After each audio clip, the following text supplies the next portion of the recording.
আলাইকুম রহমতুল্লাহ। আমরা কোম্পানির এমন কিছু অ্যাসেট থাকে যে অ্যাসেটগুলো আমাদেরকে মাঝে মধ্যেই রিভ্যালুয়েশন করতে হয়। আপনি রিভ্যালুয়েশন কেন করবেন? কারণ সে রিভ্যালুয়েশন দুইটা পক্ষেই করে থাকে। যে ঋণদাতা কোম্পানি সে রিভ্যালুয়েশন করে এই জন্য যেন সে যদি কোম্পানিকে যেই পরিমাণে ঋণ দিয়েছে যে অ্যাসেটের বিপরীতে সে অ্যাসেটটা যদি দাম কমে যায় তাহলে বেসিক্যালি তাকে লোনের মাত্রাটা কমিয়ে দিবে। আর যদি কোম্পানি চায় রিভ্যালুয়েশন করতে, যে যদি হচ্ছে যে অ্যাসেটটা সে ব্যাংককে মর্গেজ দিয়েছে অথবা সিকিউরিটি হিসেবে রেখেছে সেটার দাম যদি বেড়ে যায় তাহলে সে লোনের পরিমাণটা সে কী করতে পারে, বাড়াতে পারে। সো এই জন্য রিভ্যালুয়েশনটা দরকার হয় এবং অ্যাসেটগুলো কোম্পানি বা ব্যাংক বা অন্য যে কোনো প্রতিষ্ঠান তার অ্যাসেটের রিভ্যালুয়েশন করে। নর্মালি বাংলাদেশে 3 বছর পর পর অ্যাসেটগুলোকে রিভ্যালুয়েশন করতে হয়। সো আমরা দেখি যে ধরেন আপনি একটা কোম্পানি, আপনি একটা আপনার একটা অ্যাসেটকে আপনি ভ্যালুয়েশন করেছেন যে উদাহরণ হিসাবে যদি রিভ্যালুয়েশন 2 বছর বা 3 বছর পর আপনি করেন তাহলে এটা আপনি আপনার অ্যাকাউন্টিং স্টেটমেন্টে কীভাবে অ্যাডজাস্ট করবেন বা জার্নাল এন্ট্রিটা কীরকম হবে এটা প্রয়োজন আছে, নতুবা আপনি আপনার অ্যাকাউন্টিং ইনফরমেশনগুলো আপনার ইমপারফেক্ট হয়ে যাবে। সো পারফেক্ট করার জন্য আপনাকে এটাকে 2 বছর বা 3 বছর পর পর যখনই আপনি রিভ্যালুয়েশন করবেন তখন এটা আপনাকে অ্যাডজাস্ট করতে হবে আপনার স্টেটমেন্টের সাথে। তাহলে আপনাকে আপনার অ্যাকাউন্টিং যে স্টেটমেন্টগুলো আছে সেই ফিনান্সিয়াল যে স্টেটমেন্টগুলো আছে সেই স্টেটমেন্টগুলো আপনাকে পারফেক্ট ইনফরমেশন দিবে এবং আপনার পক্ষে কোম্পানির প্রকৃত চরিত্র বোঝা সম্ভব হবে এবং সেই অনুযায়ী আপনি বিনিয়োগ নেওয়া এবং বিনিয়োগ দেওয়া, ব্যাংকের পক্ষে বিনিয়োগ দেওয়া এবং কোম্পানির পক্ষে বিনিয়োগ নেওয়াটা সুবিধা হয়, বাড়িয়ে নেওয়া অথবা কমিয়ে নেওয়া, এবং কোম্পানির যে স্টেবিলিটি বা স্ট্রেংথ সে বুঝতে পারে। ধরুন এখানে একটা এক্সাম্পল দিচ্ছি যে আপনি হচ্ছে যে রিভ্যালুয়েশন কীভাবে করবেন এবং সেটাকে কীভাবে অ্যামোর্টাইজেশন করবেন, হ্যাঁ, ডেপ্রিসিয়েশনটা কীভাবে বাড়াবেন বা কমাবেন সেটা আমরা একটু আলোচনা করে দেখা যাক। প্রথমে হচ্ছে ধরুন আপনার একটা অ্যাসেট আছে যে অ্যাসেটটার মূল্য হচ্ছে 1 লাখ টাকা এবং সেটার ইউজফুল লাইফ আপনি ধরেছেন 10 বছর। তাহলে হচ্ছে যে যদি আপনি স্ট্রেট লাইন মেথডে আপনি সেটাকে ডেপ্রিসিয়েশন করেন, সে ধরেছে যে এটাকে স্ট্রেট লাইন মেথডে ডেপ্রিসিয়েশন করবে এবং 3 বছর পরে এটাকে রিভ্যালুয়েশন করলো। হ্যাঁ, এখন আমরা ধরেন 3 বছর পরে সে রিভ্যালুয়েশন করার পর তাহলে কী চরিত্র দাঁড়ায়, আমরা ধরেন এটা প্রোডাক্টটার দাম বেড়েছে, অ্যাসেটটার দাম বেড়েছে, তাহলে দাম বৃদ্ধি অনুযায়ী আমরা একটা অ্যানালাইসিস দেখব যে তাহলে আমরা এটার অ্যামোর্টাইজেশন কীভাবে করব এবং কীভাবে জার্নাল এন্ট্রিগুলো হবে এবং অ্যাকাউন্টিং স্টেটমেন্টে সেটা কীভাবে অ্যাডজাস্টমেন্ট হবে। সো আমরা এই প্রশ্নের আলোকে যে প্রশ্ন আমরা বললাম যে অ্যাসেটের কস্ট হচ্ছে 1 লাখ টাকা, 10 বছর মেয়াদ ছিল, সেটা স্ট্রেট লাইন মেথডে ডিপ্রিসিয়েশন হতো, এখন সেটা 3 বছর পরে পুনরায় সেটা রিভ্যালুয়েশন করলো। এখন রিভ্যালুয়েশন করে দেখা গেল যে আচ্ছা, এখানে এই তথ্যগুলো থেকে আমরা কি তথ্য পাই, যেটা হচ্ছে যে 1 লাখ টাকা যদি 10 বছর মেয়াদি ডেপ্রিসিয়েশন করতে তাহলে অ্যানুয়াল ডেপ্রিসিয়েশন হচ্ছে আপনাকে 10,000 টাকা করে আপনাকে পার ইয়ার ডেপ্রিসিয়েশন করতে হবে, অ্যানুয়াল ডেপ্রিসিয়েশন। আর যখন আপনি 3 বছর ডেপ্রিসিয়েশন, 3 বছর পরেই তো আপনি রিভ্যালুয়েশনে যাচ্ছেন। সো 3 বছর পরে রিভ্যালুয়েশনে গেলে আপনার অটোমেটিক 3 বছরে কিন্তু 3/10 30,000 টাকা, 1 লাখ টাকা থেকে 30,000 টাকা অলরেডি আপনি ডেপ্রিসিয়েট করে ফেলেছেন। তার মানে যেই অ্যাসেটটার আপনি রিভ্যালুয়েশন করছেন সেটা ক্যারিং করতেছে, সেটার ভ্যালুটা বর্তমানে ভ্যালু আছে কত, 1 লাখ বিয়োগ 30,000 মানে 70,000 টাকা, সেটা তাহলে ক্যারিং অ্যামাউন্ট অফ রিভ্যালুয়েটেড অ্যাসেট, যে অ্যাসেটটাকে আপনি রিভ্যালুয়েশন করছেন সেটার বর্তমানে ক্যারিং ভ্যালু আছে কত টাকা, 70,000 টাকা। এখন আপনি রিভ্যালুয়েশন করে অ্যাসেটটা দাম পেলেন 90,000 টাকা, আপনার অ্যাসেট ভ্যালুয়েশন করে আপনার দামটা হওয়ার কথা ছিল 70,000 টাকা, কিন্তু 3 বছর পরে এসে দেখলেন কি অ্যাসেটটার ভ্যালু হয়েছে 90,000 টাকা। দ্যাট মিনস অ্যাসেটটার ভ্যালু বৃদ্ধি পেয়েছে। কত বৃদ্ধি পেয়েছে, রিভ্যালুয়েশন যে বৃদ্ধিটা পেয়েছে সেটাকে আমরা বলবো রিভ্যালুয়েশন সারপ্লাস, আর যদি কম হতো তাহলে আমরা বলতাম রিভ্যালুয়েশন লস। সো যেহেতু রিভ্যালুয়েশন সারপ্লাস হয়েছে কত, 90,000 টাকা বিয়োগ 70,000 টাকা, তাহলে 20,000 টাকা, রিভ্যালুয়েশন হয়েছে 20,000 টাকা।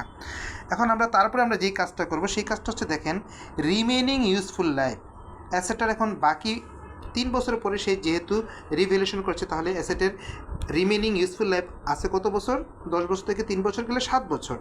আর নিউ ডেপ্রিসিয়েশন কত হচ্ছে, তাহলে যেহেতু নতুন করে রিভ্যালুয়েশন অ্যাসেটটার ভ্যালুয়েশন প্রাইস হচ্ছে 90,000 টাকা, তাহলে 7 বছর যদি হয় তাহলে 7 দিয়ে আমি 90,000কে 7 দিয়ে ভাগ করলে 12,857 টাকা। তার মানে হচ্ছে বর্তমানে আপনাকে প্রতি বছর ডেপ্রিসিয়েশন করতে হবে 12,857 টাকা যদি আপনি এটার ভ্যালুকে কী করতে চান, জিরো করতে চান। সো জিরো করতে হলে আপনাকে 12,800, কারণ হচ্ছে যে আপনি অলরেডি এটাকে রিভ্যালুয়েশন সারপ্লাস করে আপনি কী করেছেন, 90,000 টাকা করেছেন, রিভ্যালুয়েশন অ্যাসেটের ভ্যালু আপনি 90,000 টাকা করেছেন। যেহেতু অ্যাসেটের ভ্যালু 90,000 টাকা করেছেন বাকি 7 বছরে আপনাকে এটাকে জিরো করতে হলে আপনাকে স্টেটমেন্ট মেথডে ডেপ্রিসিয়েশনে প্রতি বছর 12,857 টাকা করে ডেপ্রিসিয়েশন করতে হবে। যদিও পূর্বে ডেপ্রিসিয়েশন ছিল 10,000 টাকা। তাহলে দেখেন আপনি যেহেতু বেশি করে ডেপ্রিসিয়েশন করছেন, আপনার অ্যাসেটের ভ্যালুটা কিন্তু কী করে যাচ্ছে, বেড়ে যাচ্ছে। তাহলে আপনি ব্যাংক থেকে আপনার অ্যাসেটের ভ্যালু যখন বেশি, তখন আপনি ডেফিনেটলি আপনার হচ্ছে যে সিকিউরিটি যেহেতু ভ্যালু বেশি, আপনি ডিমান্ড করতে পারেন। এরপরে আমরা যেটা যাব সেটা হচ্ছে যে জার্নাল এন্ট্রি দেখব। দেখেন জার্নাল এন্ট্রিটা কী দাঁড়ায়, দেখেন হচ্ছে যে ডেবিট অ্যাসেট হচ্ছে যে তার অ্যাসেটের ভ্যালু বেড়েছে কত টাকা, 20,000 টাকা। হ্যাঁ, ডেবিট। আর রিভ্যালুয়েশনারি সারপ্লাস একটা অ্যাকাউন্টিংয়ের হেড আছে, সেই রিভ্যালুয়েশনারি সারপ্লাসে আপনি দিচ্ছেন হচ্ছে 20,000 টাকা, তাহলে অ্যাসেটটা ডেবিট হবে 20,000 টাকা। সো জার্নাল এন্ট্রি 20,000 টাকা আমার কী হয়ে গেল, ম্যাচিং হয়ে গেল। এই পর্যায়ে আমাদেরকে পঞ্চম স্টেপে যাব, রিভ্যালুয়েশনারি অ্যামোর্টাইজেশন। এখন আমরা যে ম্যাথটা করছিলাম সেটা হচ্ছে রিভ্যালুয়েশনারি, এটা যে প্রতি বছর আপনি এটাকে কী করবেন, এটাকে কীভাবে আপনি অ্যাডজাস্টমেন্ট করবেন এই অতিরিক্ত টাকাটা, এটা হচ্ছে রিভ্যালুয়েশনারি অ্যামোর্টাইজেশন। অ্যাডজাস্টমেন্ট করতে হলে আপনাকে 5 নাম্বার স্টেপে আসতে হবে। সেই 5 নাম্বার স্টেপটা হচ্ছে রিভ্যালুয়েশনারি অ্যামোর্টাইজেশন। সেটা হচ্ছে কি, আপনার দেখেন 12,857 টাকা হচ্ছে যে প্রতি মাসে এখন আপনাকে অ্যামোর্টাইজেশন করতে হচ্ছে, ডেপ্রিসিয়েশন করতে হচ্ছে।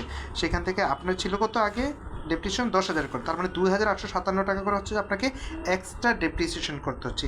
এই যে extra depreciation reduce the revaluationary surplus. ওই যে আপনার 20,000 টাকা রিভ্যালুয়েশনারি সারপ্লাস হয়েছিল, এই 2,857 টাকা করে যখন আপনি এক্সট্রা ডেপ্রিসিয়েট করছেন, তখন আপনার কিন্তু এইটা রিভ্যালুয়েশনারি সারপ্লাস যেটা ছিল সেটা আপনার অ্যাডজাস্ট হয়ে যায়। এটা খুব আমরা ইজিলি বুঝতে পারি এই এক্সাম্পলটার মাধ্যমে। সো আপনাকে এখানে দুইটা এন্ট্রি হচ্ছে, একটা হচ্ছে যে ডেপ্রিসিয়েশন এক্সপেন্স এখন থেকে হচ্ছে 12,857, যেটা আগে ছিল 10,000, এবং একুমুলেটেড ডেপ্রিসিয়েশন ক্রেডিট হবে হচ্ছে 12,857 টাকা। সো ডেপ্রিসিয়েশন এক্সপেন্স আগে ছিল 10,000, এখন হবে 12,857 টাকা। আর আরেকটা জার্নাল এন্ট্রি আছে যেটা হচ্ছে যে আপনার যে রিভ্যালুয়েশনারি সারপ্লাস যেটা আছে, যেখানে রিভ্যালুয়েশনারি সারপ্লাস যেটা 20,000 টাকা, এটাও তো আপনার স্টেটমেন্ট থেকে আপনাকে জিরো করতে হবে। সো এই যে সারপ্লাসটা জিরো হবে কীভাবে, রিভ্যালুয়েশনারি সারপ্লাস হচ্ছে যে অতিরিক্ত যেটা, সেটা 2,857 টাকা আপনি হচ্ছে ডেবিট করবেন, আর হচ্ছে রিটেন আর্নিংয়ে আপনি 2,857 টাকা করে ক্রেডিট করবেন। তাহলে হচ্ছে যে রিটার্ন আর্নিংয়ে 2,857 ক্রেডিট হবে, রিভ্যালুয়েশন সারপ্লাস হচ্ছে 2,857, তাহলে ডেবিট হবে। এই রিভ্যালুয়েশনের সারপ্লাস যেটা ক্রেডিট ছিল, রিভ্যালুয়েশন সারপ্লাসটা প্রতি বছর ক্রেডিট ডেবিট হওয়ার ফলে এটার মেয়াদ আনতে 7 বছর পরে এই ভ্যালুটা কী হয়ে যাবে, 20,000 টাকাও আপনার জিরো হয়ে যাবে এই হেডটা। সো আমরা বেসিক্যালি অ্যাসেটের ভ্যালু আপনাকে যখন ভ্যালুয়েশন করবেন, যখন অ্যাসেটটার দাম বৃদ্ধি পাবে, আমরা 3 বছর 4 বছর পরে রিভ্যালুয়েশন করি। কেন, যে আমি প্রথমেই বলেছি ব্যাঙ্কগুলো রিভ্যালুয়েশন করে তার যে লোনটা দেওয়া হয়েছে সেটা কি অ্যাকচুয়ালি সিকিউরিটি এগেনস্টে এনাফ কিনা, সিকিউরিটিটা এনাফ কিনা সেই লোনের এগেনস্টে বা সেই লিমিটের এগেনস্টে। আর কোম্পানি রিভ্যালুয়েশন করে যদি অ্যাসেটের ভ্যালু বাড়ে, তাহলে সে নতুন করে আরও লোনের জন্য বেশি অ্যাপ্লাই করতে পারে, অথবা তার যে অ্যাসেটগুলো আছে সেটার বর্তমান পরিস্থিতি কী সেটা জানার জন্য। সো আমরা কী করব, 2 বছর বা 3 বছর পরে আমরা যে রিমেনিং যে ডেপ্রিসিয়েটেড ভ্যালু আছে সেটা, এবং বর্তমানে যে ভ্যালু রিমেনিং যে ইয়ার আছে সেই ইয়ারটা রেখে বর্তমানে যে ভ্যালুটা আছে সেটাকে রিমেনিং ইয়ার দিয়ে ভাগ করলে প্রতি বছর আমাদের কী হবে, এখন বর্তমানে কত করে ডেপ্রিসিয়েশন করতে হবে সেটা বেরোবে। আর হচ্ছে যে এক্সট্রা যেটা হবে বা কম যেটা হবে সেটা আমরা রিভ্যালুয়েশন সারপ্লাস অথবা রিভ্যালুয়েশন লসে আমরা সেটা দেখাবো। সো প্রথমে হচ্ছে যে আমরা ক্যালকুলেশন করব যে কত বছর সেটার লাইফ সাইকেল বাকি আছে এবং কত টাকা অ্যামাউন্ট বাকি আছে, নতুন রিভ্যালুয়েশন হলে কত টাকা বাড়লো বা কমলো সেটা আমরা রিমেনিং অ্যামাউন্ট থেকে বা বিয়োগ দিয়ে আমরা সেটা বের করব। তারপর হচ্ছে যে বর্তমানে রিমেনিং ইয়ার দিয়ে সেটাকে ভ্যালুটাকে আমরা ভাগ দেবো, তাহলে প্রতি বছর আমাদের ডেপ্রিসিয়েশন কত হবে সেটা। সো ডেপ্রিসিয়েশন করার পরে এখন বর্তমানে যেই ভাগ করে যে ফলাফলটা পাবে সেটা হচ্ছে প্রতি বছর আমরা ডেপ্রিসিয়েশন করব, কিন্তু রিভ্যালুয়েশন সারপ্লাস যেটা আছে সেটাকে মাইনাস করার জন্য, রিভ্যালুয়েশন সারপ্লাস করার জন্য আমাদেরকে যে অতিরিক্ত যে ডেপ্রিসিয়েশনের যে অ্যামাউন্টটা আছে 2,857 এখানে, সেটাকে আমরা কী করবো, একটা জার্নাল এন্ট্রি দিয়ে রাখবো। প্রতি বছর আমরা এই জার্নাল এন্ট্রি অনুযায়ী ট্রানজ্যাকশনগুলো করবো। রিভ্যালুয়েশন সারপ্লাস ডেবিট হবে, ইকুইটি অ্যাকাউন্টটা ক্রেডিট হবে, তাহলে আমাদের রিভ্যালুয়েশনের যে অতিরিক্ত সারপ্লাসটা আছে সেটা আমাদের অ্যাডজাস্টমেন্ট হয়ে যাবে। সো এইভাবে মূলত একটি কোম্পানি তার অ্যাসেট যখন রিভ্যালুয়েশন হয় তখন সেইভাবে সাধারণত সেটাকে অ্যাডজাস্টমেন্ট করে থাকে। আশা করি এই ম্যাথটি দেখার পরে আমি একটি স্ক্রিনশট দিয়ে রাখবো কমেন্টস বক্সে। সো যারা হচ্ছে তাদের অ্যাসেটের রিভ্যালুয়েশন করতে চান তারা এই এক্সাম্পলটি দেখে তারা করতে পারবেন। আশা করি তাদের অনেক কাজে লাগবে এবং স্টেটমেন্টটা পারফেক্ট হবে এবং সে অনুযায়ী তারা তাদের কোম্পানির নেট হেলথ কেমন সেটা তারা বুঝতে পারবেন। জি ধন্যবাদ, ভালো থাকবেন। আসসালামু আলাইকুম রহমতুল্লাহ।